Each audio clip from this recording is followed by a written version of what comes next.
नमो नमः साथियों। जैसा कि आप सभी जान रहे हैं कि उत्तर प्रदेश शिक्षा सेवा चयन आयोग द्वारा आयोजित परीक्षा विज्ञापन संख्या 51 यानी कि सहायक आचार्य की परीक्षा यानी असिस्टेंट प्रोफेसर का एग्ज़ाम जो हुआ था दिनांक 16-17 अप्रैल को, उसकी जो है ऑफिशियल आंसर की जारी हो गई है। तो उसी पे हम चर्चा करेंगे आज संस्कृत विषय की विशेष रूप से। तो आइए वीडियो शुरू करते हैं। पहले देखिए, आपके सामने ये आपको दिख रहा होगा कि मास्टर जो पेपर था, क्योंकि सभी के क्वेश्चंस का सीक्वेंस अलग अलग था, तो आयोग ने मास्टर पेपर जारी किया है।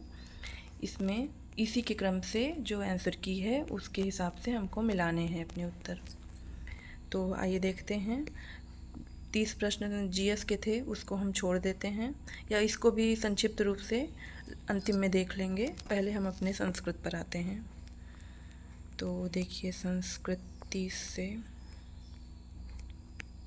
और साथ ही हम सभी ये भी देखेंगे कि किन किन प्रश्नों पर आपत्ति करनी चाहिए हम सभी को, क्योंकि जैसा मतलब जिसको भी अगर लग रहा है कि थोड़ा सा भी उन्हें लग रहा है कि हाँ ये आंसर होना चाहिए इसका, तो वो आपत्ति ज़रूर करें।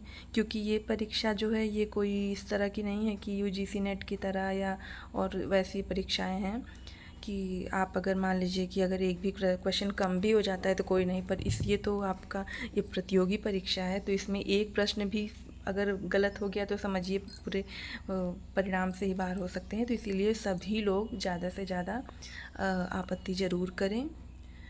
आइए देखते हैं। 31वां प्रश्न है, यानी संस्कृत का पहला प्रश्न है। ये मास्टर जो पेपर है उसके हिसाब से हम देख रहे हैं, और आप अपने बुकलेट को मिला लीजिएगा, आपके बुकलेट में ये प्रश्न किस नंबर पर है। तो आइए देखिए, शुरू करते हैं। 31वां प्रश्न है, नहीं, इसको हमें देखना ये है कि इसमें किन प्रश्नों पर आपत्ति करने लायक है, कौन से प्रश्न, तो उसकी हम सिर्फ चर्चा करेंगे। तो देखिए, ये वाला प्रश्न ये सब तो सही ही है।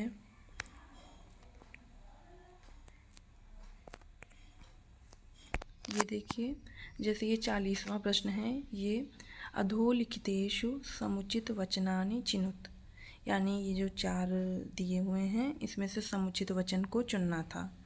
तो इसके देखिए विकल्प में, इसमें 4 जो पंक्ति दी हुई थी, क्या क्या दी हुई थी, 4 वचन दिए हुए थे कि पहला था ऋग्वेदस्य दशम मंडले पवमान देवः प्राधान्येन स्तूयते, और दूसरा है पुरुर्वसः उर्वश्याः सह संवादः ऋग्वेदस्य दशम मंडले लभ्यते। तीसरा है यजुर्वेदस्य ब्रह्मवेद इति नामांतरम। चौथा है वामदेव ऋषि चतुर्थ मंडलस्य ऋषि वर्तते ऋग्वेदे। तो इसमें आप जैसे देख रहे हैं, जो पहला है ऋग्वेद से दशम मंडले पवमान, ये तो एकदम ही गलत है, और यहाँ पे हमें समुचित यानी सही देखना था। तो ये जो है ये एकदम गलत है। ये पवमान या इसी को सोम भी कहते हैं, तो यह है नवम मंडल में, ऋग्वेद के नवम मंडल में। इसके आपको बहुत सारे साक्ष्य मिल जाएंगे, कपिल देव द्विवेदी की वैदिक साहित्य का इतिहास, और ये ऋग सूक्त संहिता हरदेव मिश्र, क्या नाम है उनका, इस तरह है, मतलब ये तो आपको हर जगह मिल जाएगा। ये भी ये सही है। और दूसरा ये आप जान रहे हैं पुरुरवा उर्वशी का संवाद भी दसम मंडल में है ऋग्वेद के, ये भी सही है, दूसरा भी। और तीसरा जो यजुर्वेद ब्रह्मवेद ये है, ये वाला जो है मतलब यजुर्वेद की एक शाखा कहीं आती है, वो उसको ब्रह्मवेद कह सकते हैं। पूरे ब्रह्म यजुर्वेद को इसका ब्रह्मवेद एक दूसरा नाम ऐसा नहीं है। तो ये जो तीसरा है ये गलत है। और इसके बाद फिर ये देखिए वामदेव ऋषि चतुर्थ मंडल से ऋषि वर्तते, चौथा जो है यह भी सही है, क्योंकि चतुर्थ मंडल के ऋषि हैं वामदेव। तो इस तरह से अगर दो ही अगर इसमें चुनना रहता तब तो सही था, दूसरा और चौथा सही हो जाता। परंतु यहाँ पे इन्होंने ना 3-3 के ऑप्शन दिए थे कि मतलब कुछ भी हो 3 चुनना ही है। तो इस वजह से ब्रह्म ये जो तीसरा भी वो है वचन यजुर्वेद से ब्रह्मवेद इति नामांतरम, यह जो है इसको किसी तरह से गलत मान सकते हैं। बाकी जो पहला है ये 100% सही है। और दूसरा भी सही है और चौथा भी। तो इस तरह से पहला, दूसरा और चौथा जिस ऑप्शन में है, पहला, दूसरा, चौथा, यानी कि विकल्प सी, यह जो हम लोगों के हिसाब से, अभ्यर्थियों के हिसाब से सही है, मतलब मेरे हिसाब से भी सही है। और जो आयोग ने इसका उत्तर क्या माना है, आयोग ने इसका उत्तर माना है सी, क्षम्यतां। इस प्रश्न का उत्तर आयोग ने पहला, तीसरा और चौथा सही माना है, जो कि विकल्प डी में दिया हुआ है, जो कि गलत है। इस पे आपत्ति करें। इसके जो साक्ष्य हैं सभी के पास उपलब्ध होंगे लगभग, और अगर नहीं भी उपलब्ध होगा तो इसके वीडियो में लास्ट में मैं बता दूंगी और ग्रुप में भेज दूंगी। तो ये हो गया 40वां प्रश्न जो है ये आपत्ति करने लायक है, यानी एक प्रश्न ये हो गया। अब इसके बाद अगला प्रश्न देखते हैं कौन सा आपत्ति के योग्य है। जी हाँ, देखिए ये एक प्रश्न है 45वां प्रश्न जो है, सूक्ष्म शरीराणि डैश डैश इत्यत्र रिक्त स्थाने किमेतत् समुचितम। देखिए यहाँ पे पूछा गया था कि सूक्ष्म शरीर में कितने अवयव होते हैं। तो यहाँ पे इसका उत्तर सप्तदश, यानी कि विकल्प डी जो है, और आयोग ने इसी को सही माना है, ये सही भी है। कुछ लोग इस पे थोड़ा उस समय आपत्ति कर रहे थे कि ये सूक्ष्म शरीर में सांख्य के अनुसार 18 होते हैं और वेदांत के अनुसार 17 होते हैं। तो और जो कि यहाँ पे कहीं मतलब दिया तो है नहीं कि वेदांत के अनुसार बताना है या सांख्य के अनुसार, परंतु ध्यान से देखेंगे तो ये जो सूक्ष्म शरीराणि सप्तदशावयवानि, यह पंक्ति वेदांत सार की ही है। और ये जो सांख्य कारिका है, सांख्य में इस तरह की डायरेक्ट पंक्ति नहीं लिखी हुई है, उसमें आगे चल के लिखा हुआ है कि 18 अवयवों से सूक्ष्म शरीर निर्मित होता है, परंतु यह पंक्ति जो है ये वेदांत सार की है। तो इसलिए इस पे आपत्ति करने की कोई आवश्यकता नहीं है, ये इसका विकल्प डी ही सही होगा। बाकी आपकी जैसी इच्छा, अगर किसी ने 18 लगाया होगा तो वो आपत्ति करेंगे, वो उनकी इच्छा है, परंतु इसका विकल्प डी यानी सप्तदशावयव ये सही होगा। अगला प्रश्न देखते हैं कौन सा विवादित है। अगला प्रश्न देखिए 50वां प्रश्न जो है ये है जैन दर्शन वाला। जैन दर्शने प्रत्यक्ष ज्ञानम कियत् प्रकारम भवति, यानी कि यहाँ बताना था कि जैन दर्शन में प्रत्यक्ष ज्ञान कितने प्रकार का होता है। तो इसके विकल्प में जो है, इसके विकल्प में देखिए इन्होंने 3 को सही माना है, यानी आयोग के अनुसार विकल्प सी यानी त्रीणि सही होगा। तो इसका जैसे बहुत सारी किताबों में द्वे भी यानी 2 भी मिलता है और 3 भी मिलता है। तो मतलब जो प्रामाणिक किताबें हैं उसमें द्वे यानी 2 ज़्यादा ही मिलता है, तो इसलिए इसका विकल्प जो बी है 2 सही है। तो इस पे भी आपत्ति कर सकते हैं आप सभी। और बाद में सभी प्रश्नों के साक्ष्य और 3 प्रश्नों के साक्ष्य मैंने ढूंढ लिए हैं, और अभी 1-2 दिन में ढूंढ के इसको ग्रुप में भेज देंगे, तो जिससे आप सभी को मिल जाए तो आप लोग अपना कर सकते हैं आपत्ति। तो इसका 50वें का भी ये प्रश्न भी विवादित है, यानी कि दूसरा प्रश्न हो गया विवादित वाले में, तो इस पे भी आपको आपत्ति करनी चाहिए। फिर आइए अगला प्रश्न देखते हैं कौन सा और है। अगला प्रश्न ये 64वां प्रश्न है, भाषाया आकृतिमूलक स्वरूपे कस्यापेक्षा भवति। इसमें जो है कि इसमें आयोग ने जो माना है वह प्रकृति को माना है, यानी कि विकल्प ए सही माना है। और भाषाया आकृतिमूलक स्वरूपे, हाँ, इसमें आयोग ने जो माना है भाषाया आकृतिमूलक स्वरूपे, इसमें आयोग ने प्रकृति को माना है, यानी विकल्प ए माना है। और इसका देखा जाए तो विकल्प डी यानी प्रत्यय भी सही हो सकता है, क्योंकि जैसा कि आप जान रहे होंगे ना कि आकृति मूलक में प्रत्यय का विशेष मतलब प्रत्ययों के आधार पे ही तो सब वो उसमें परिवर्तन होते हैं शब्दों में। तो इस तरह से अगर बस इसका अभी मुझे मिला नहीं है, पर आज रात में मैं इसका कपिल देव द्विवेदी में और एक और मेरे पास है भाषा विज्ञान की पुस्तक, उसमें इसको ढूंढूंगी। अगर मिल जाएगा तो इस पे भी जिसको अगर मिल जाए तो आपत्ति करें ज़रूर। अगर जिन्होंने प्रकृति लगाया होगा तो कोई बात नहीं, वो ना करें, परंतु जिन्होंने प्रत्यय अधिकतर लोगों ने प्रत्यय लगाया है इसमें, मेरे कुछ मित्रों से बात हुई थी तो उन्होंने काफ़ी सारे लोगों ने प्रत्यय पे ही लगाया था, तो इसलिए जिनको अगर इस पे वो आपत्ति करनी हो तो कर सकते हैं। फिर देखिए अगला प्रश्न हम देखते हैं।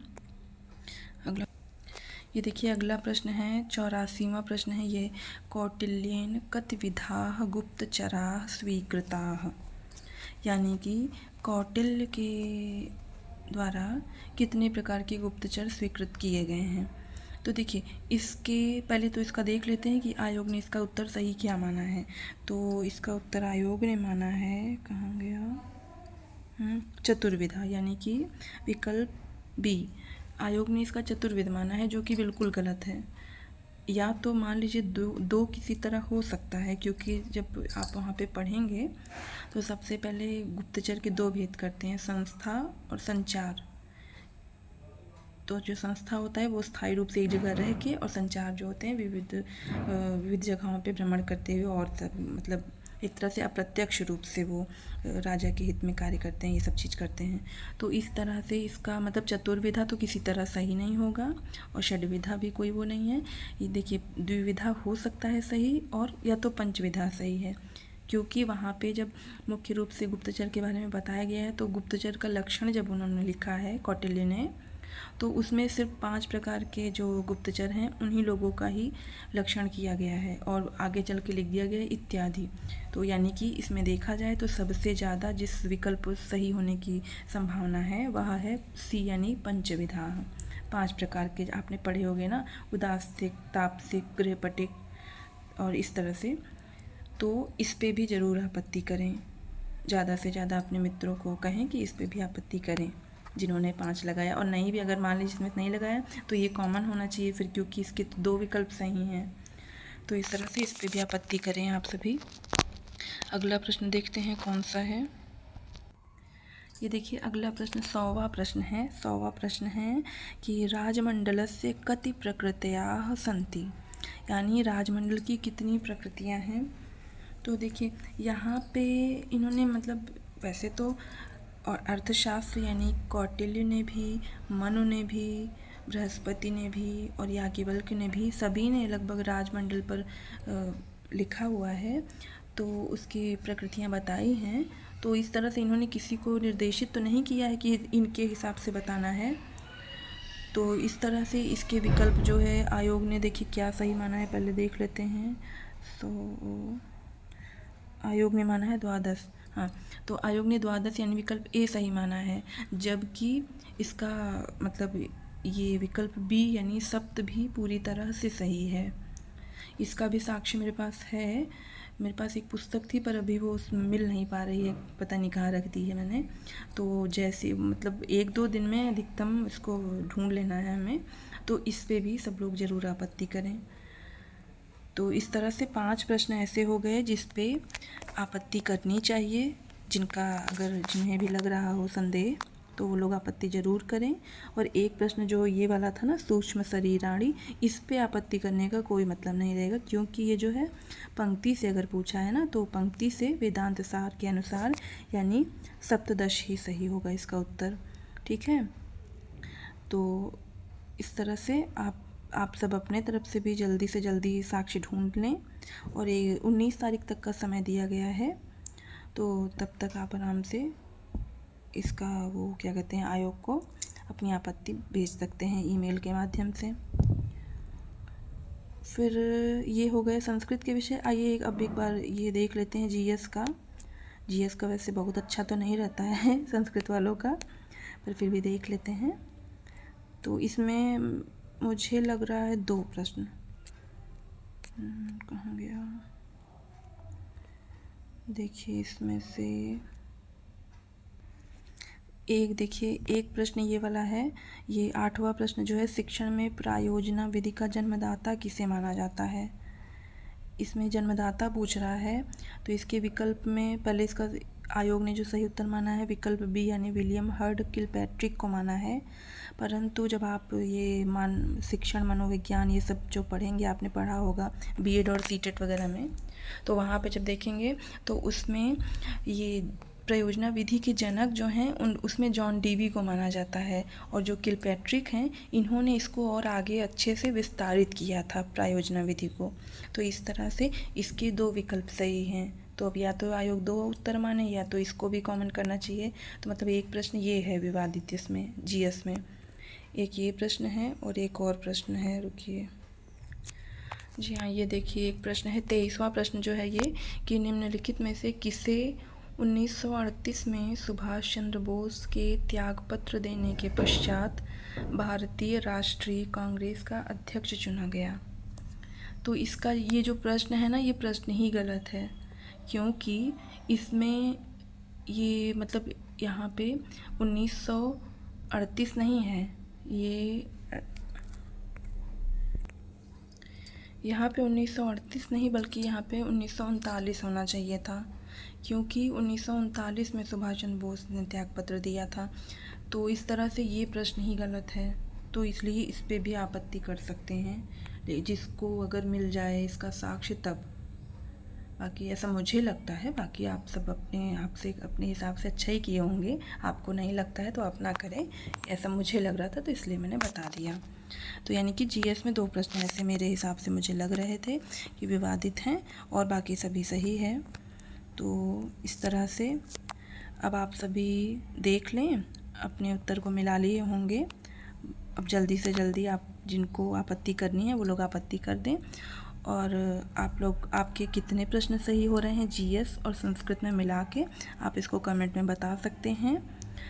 और रही बात, कुछ लोग ये मेरिट कट ऑफ वगैरह की बात कर रहे हैं, तो अभी उसको बात करके क्या बताया जाए, क्योंकि अभी जो मेरे बहुत सारे मेरे मित्र मतलब वो के हिसाब से था कि पहले मेरा खुद भी बहुत ज़्यादा था, लेकिन जब आंसर किया ही तो मेरा बहुत गलत हो गया। तो इसलिए और भी बहुत सारे लोग जो अभी तक 80-84 बता रहे थे, उनका भी समझ लीजिए 10-12 नंबर नीचे आ गए हैं। अब इससे आगे हम क्या कहें। और भाई अगर और क्योंकि जब हम लोग परीक्षा दे रहे थे, जब पेपर देखे तो लगा कि अरे ये तो कितना आसान है, लेकिन कल जब आंसर की से मिला रहे थे तो लग रहा था अरे ये तो बहुत कठिन था। बहुत कठिन तो नहीं कह सकते, पर मतलब बता रहे हैं ऐसा कि मतलब काफ़ी सारे प्रश्न ऐसे थे जो अच्छे थे। जैसे ये सब जो पंक्ति पूछी गई थी, ये सब एकदम आसान प्रश्न नहीं कहे जाएंगे। तो इसलिए मतलब जो पहले प्रथम दृष्टया जो लग रहा था कि पेपर बहुत आसान था, वो गलत लग रहा था, क्योंकि काफ़ी अंतर आया है। तो इसलिए मेरिट का अनुमान क्या ही लगाया जा सके, पर अब जहाँ तक मुझे लगता है ऐसा कि हो सकता है, मान लीजिए 70 प्लस तो कम से कम रहेगा ही रहेगा, जहाँ तक मुझे लगता है जनरल का।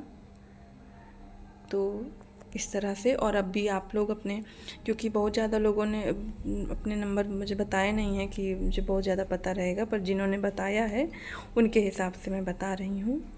तो लगभग 70 प्लस तो रहना ही चाहिए। और रही बात जीएस की, जीएस में जिसका अगर अच्छा हुआ होगा तो वो अपने आप को एकदम भाग्यशाली समझे। अच्छा हुआ है यानी कि जीएस आपने देख लिया कि 5 प्रश्न लगभग ऐसे हैं जिन पे आपत्ति की जा सकती है संस्कृत में, और 2 प्रश्न ऐसे हैं जो जीएस के हैं, उन पे भी आपत्ति, जिनको अगर साक्ष्य मिल जाए वो लोग कर सकते हैं। तो इस तरह से आप अपना जल्दी से जल्दी साक्ष्य ढूंढ के आपत्ति कर दें, और इसके बाद जो भी जैसा भी है, ये पेपर हो गया है उसको भूल जाएं।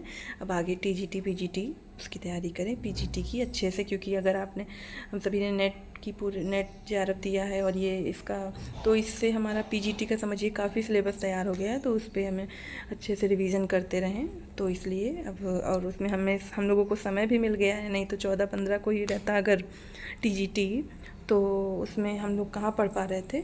तो इस तरह से और आगे की परीक्षाओं पे ध्यान दें, और आप अपने जो जितने भी आपके प्रश्न सही हो रहे हैं आप उसको कमेंट में बता सकते हैं, और जो भी कुछ आपको अच्छा लगे अगर वीडियो, तो उसको लाइक करें, अपने मित्रों से शेयर कर सकते हैं। धन्यवाद।